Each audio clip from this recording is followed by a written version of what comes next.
గురుగారు ఇప్పుడున్న స్టూడెంట్స్ చదువుకున్న వాళ్ళు జాబులు రావట్లేదని చాలా బాధపడుతున్నారు. వాళ్ళు అనుకున్న జాబ్ రావాలంటే ఏం చేయాలి గురువుగారు? ఇప్పుడు కష్టపడాలి. కృషితో నాస్తి దుర్భిక్షం.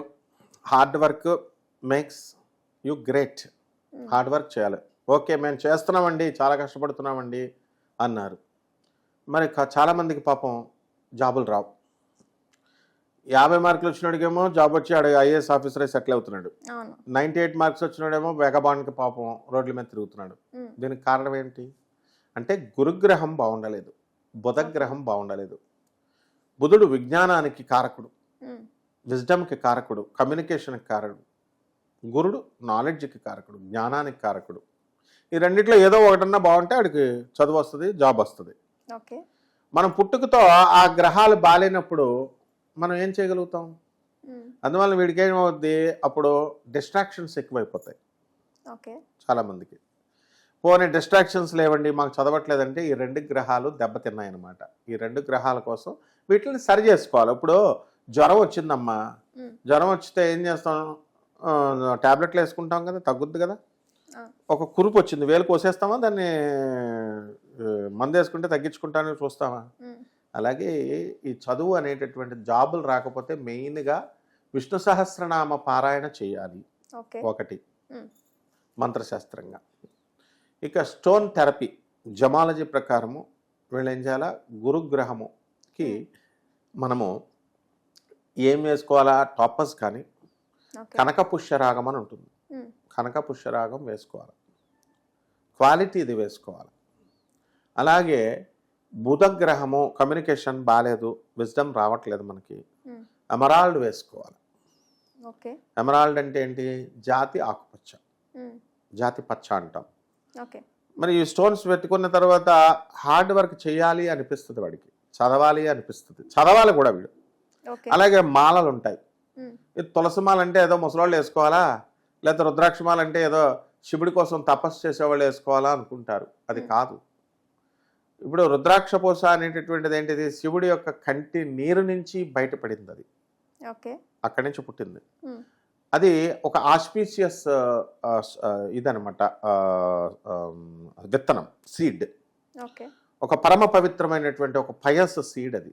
దాన్ని ఒంటి మీద ధరించినంత మాత్రానే మనకి జ్ఞానం వికసిస్తుంది. అది ఏకముఖి ఉంటుంది, ద్విముఖి ఉంటుంది, త్రిముఖి ఉంటుంది, చతుర్ముఖి, ఇలా రకరకాల ఇవన్నీ కూడా ఉంటాయి, పంచముఖి ఇవన్నీ కూడా. మళ్ళీ దానికి రెస్ట్రిక్షన్స్ అనేటటువంటివి ఏమీ ఉండవు. అంటే విశేషించి మీరు ఏదైనా కార్యక్రమంలో ఇప్పుడు పనిగట్టుకొని ఎవరు ఇచ్చారు కదా, ఇప్పుడు మాల వేసుకుంటారు, రుద్రాక్షమాల. రుద్రాక్షమాల వేసుకున్న తర్వాత ఏమండి బ్రహ్మచర్యం పాటించాలండి అంటే మీరు బ్రహ్మచారులు వేసుకోండి. సంసారాలు గృహస్థులు ఏం చేయాలా? మీరు సంసారం చేసే సమయంలో రుద్రాక్ష తీసేస్తారు. అలాగే మందుబాబులు ఉంటారు, మందు తాగే టైంలో రుద్రాక్ష తీసేస్తారు చాలామంది. అది మనం ఇచ్చే గౌరవాన్ని బట్టి ఉంటుంది. కానీ ఈ నిబంధనలన్నీ కూడా మనం పెట్టుకున్నటువంటివి. ఒంటి మీద టచ్ అవగానే ఏమవుతుంది? జమ్ కానీ ఇది కానీ.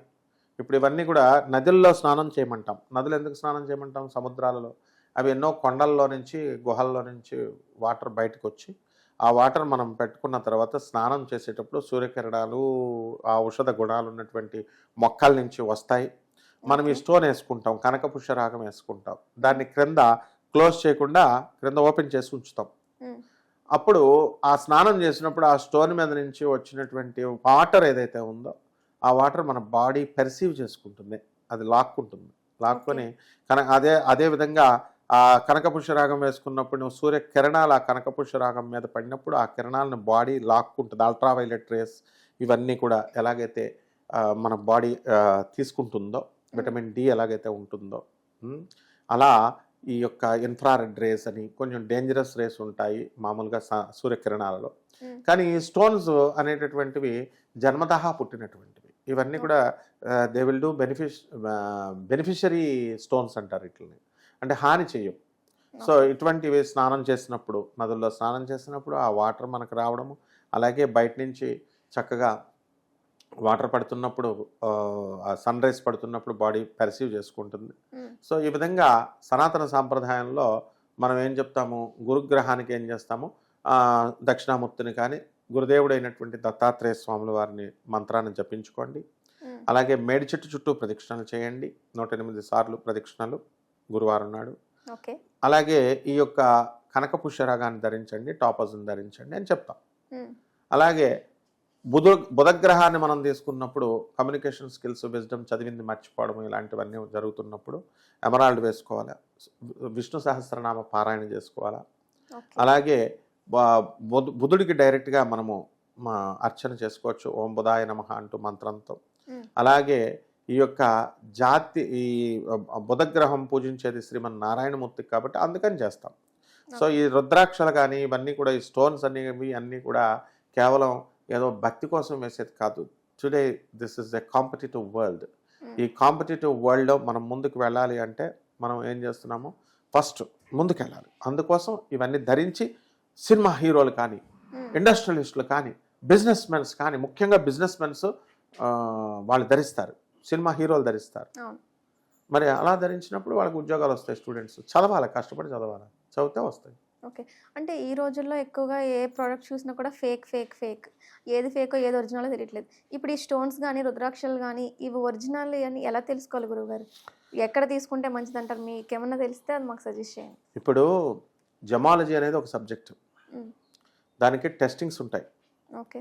టెస్ట్ చేసి సర్టిఫికేట్స్ ఇచ్చేటటువంటి వాళ్ళు ఉన్నారు. మనకు తెలిసిన వాళ్ళ దగ్గర ప్రతిదీ కూడా మనం ఏం చేస్తామంటే, మీకు ఎవరన్నా తెలిసిన వాళ్ళు ఉన్నారండి, మాకు ఈ సర్టిఫికేట్ కావాలండి, లేకపోతే ఈ షాప్లో ఏదో కొనాలనుకుంటున్నామండి అని అడుగుతారు కదా. అంటే నమ్మకం ఇక్కడ ప్రధానం. మనకి నమ్మకస్తులైనటువంటి వాళ్ళు, మన చిన్నప్పటి నుంచి బంగారం షాప్ అయినా, వెండి షాప్ అయినా, లేకపోతే జమ్ షాప్ అయినా, మనం వాళ్ళ దగ్గరికి ఎందుకు వెళ్తాం? నమ్మకం. ఎవరో ఇప్పుడు వాళ్ళు అది టెస్టింగ్స్ ఉంటాయి, ప్రతి జమ్ సెంటర్ కూడా టెస్ట్ చేసి ఇస్తున్నారు. అందువల్ల మనకు తెలిసిన వాళ్ళు, మనకి ఎవరన్నా ఇప్పుడు మన క్లయింట్స్ ఉంటారు, మనవాళ్ళు ఎవరన్నా ఉన్నప్పుడు మనకు తెలిసిన వాళ్ళు మనం రెఫర్ చేస్తాం కదా.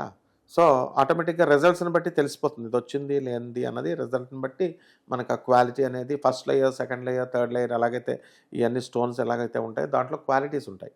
సో దాన్ని బట్టి మనము జమ్ షాప్స్ వాళ్ళు చెప్తారు, దానికి అది పెద్ద ప్రాబ్లం కాదు. అయితే నమ్మకం ఇక్కడ ప్రధానం అనమాట. సో మనము క్లయింట్ ఏం చేయాలా, జ్యోతిష్కుడు శిష్యుడు ఏం చేయాలా, గురువుని నమ్మాలి. గురువు ఏం చేస్తాడు, షాప్ అయింది, మా షాప్ ఉంటుంది, మా వాళ్ళు ఉన్నారు, కమాన్ వెళ్ళండి, ఈ స్టోన్ ఉందని అంటారు. ఇక్కడ మీన్ మెంటాలిటీగా ఏమైనా కమిషన్ ఉందేమో గురువుగారికి అని అనుకునేవాడు, వాడు ఎప్పుడు బాగుపడ్డాడు, అక్కడే ఉంటాడు వాడు. సో అట్లా కాకుండా మా శ్రేయస్సు కోసం కోరుతున్నారు. షాపులు ఇప్పుడు ఆల్మోస్ట్ షాప్స్ అన్నీ కూడా మన వాళ్ళు అంతా నార్త్ ఇండియన్స్ రన్ చేస్తున్నారు, గుజరాతీస్, రాజస్థానీస్ వీళ్ళంతా. సో వాళ్ళు ఎప్పుడు మోసాలు చేయరు వాళ్ళు. ఇప్పుడు మామూలుగా బిజినెస్ చేసేవాళ్ళు ఎవ్వరు మోసాలు చేయరు. బిజినెస్లో ఏంటంటే నిజాయితీ చూస్తారు, వాళ్ళకు ₹1 వస్తుందా లేదా చూసుకుంటారు అంతే. కాబట్టి అంతగా మనం ఆలోచించాల్సిన అవసరం లేదు. ఫేక్ గాళ్ళు ఎవరంటే కేర్ ఆఫ్ అడ్రస్ లేని వాళ్ళు ఫేక్గా చేస్తే పారిపోతారు వాళ్ళు. ఆ మధ్య చూడు, కరాంగ్లీ మాళ్ళు ఫేక్గా చేస్తే నీటిలో పడితే తెల్లగా అయిపోయినాయి అండి అని ఛానల్లో ఉన్నటువంటి యాంకర్లే కొనుక్కొని మాకు తెల్లగా అయిపోయినాయి అన్నారు, తెలిసిపోద్ది కదా. కాబట్టి ఎక్కడో జరుగుతాయి అటువంటివి. మంచి షాప్స్, షోరూములు తీసుకొని పెట్టినటువంటి షాపులు వాళ్ళు కానీ, మనకు తెలిసిన వాళ్ళు కానీ అలా చేయరమ్మా. ఓకే. ఓకే గురువుగారు, ధన్యవాదాలు. ధన్యవాదాలు.